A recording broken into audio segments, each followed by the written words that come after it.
Okay, so let's talk a bit about the 1 minute workout. Is it true, or are you, is 1 minute really all you need to get fit? 1 minute of hard exercise will do it. The key, of course, is that it has to be broken up into a couple of intervals, which seems to be important. Okay, so tell me, when you say broken a couple intervals, like how much, like, am I exercising for 30 minutes and then doing, 5 minutes off and 1 minute on, or what does that look like? No, our classic protocol, 10 minutes start to finish, so that includes a warm-up and a cool-down. Yeah. And within that, 3 20-second bursts of very hard exercise, broken up by a couple of minutes. Why does that work? I mean, I was reading, I think, that some research that you had in there that the benefits of for someone who's sedentary, if they, I think it was 150 minutes of traditional endurance training, if they only do 80% of that, the 1 minute, they're getting the same results. Why is that? Like, why does that actually work physiologically? The best analogy I can use is a fuel gauge. And so your body has these molecular fuel gauges, and they sense that energy goes down over time. So with the traditional approach to exercise, you drop the fuel gauges slowly over time. The body responds to that and adapts.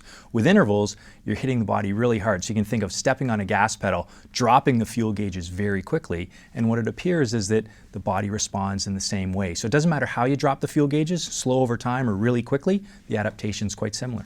What about when you're a little bit older? I'm not saying that's me, but if you're a little bit older and you do these 1 minute intense workouts, can you hurt yourself? I mean, what are the chances of, heart problems or just, full out injuries? I think the message is that interval training can be scaled to any level of starting fitness. So we wouldn't suggest that a sedentary 65-year-old individual would just jump off the couch and start pedaling their hearts out, but there's just emerging research that interval training, properly scaled, can be applied to people with type 2 diabetes, cardiovascular disease, metabolic syndrome, even older individuals. So I think scaling it is the key. How do you start? So someone's saying, this sounds fantastic, I have no time, I can do 10 minutes, I couldn't do the 150.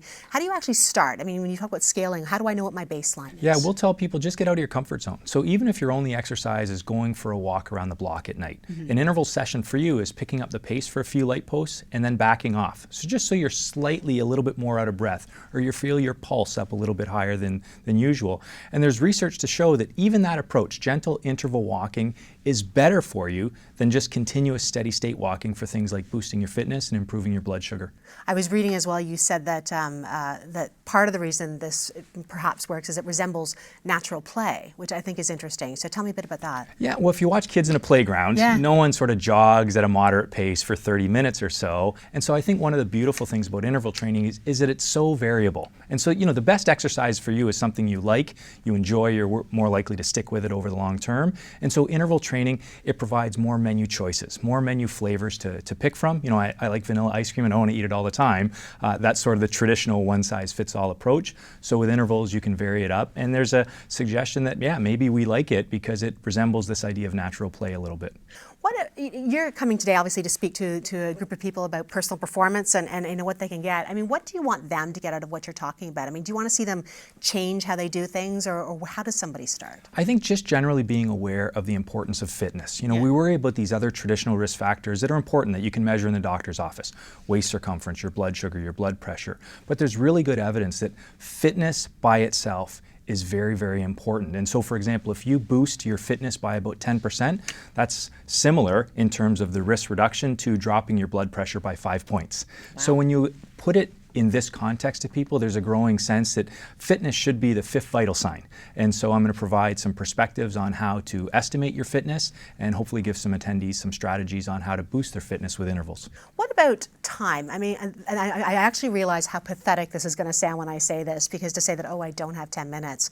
But how do you work it into, your schedule? I mean, if you're a busy executive or you're a mother at home and you actually sometimes can't get, 10 minutes is a lot of time sometimes just to chunk out. Any strategies around that? We have this notion that exercise is a structured thing where you change into spandex and you go to the gym. I think we need to liberate ourselves from that thinking a little bit, and fitness can be just taking the stairs. We're on the 17th floor here. I'm not going to suggest that someone run up 17 flights of stairs, but get off at the elevator and take 3 brisk stair flights through the day.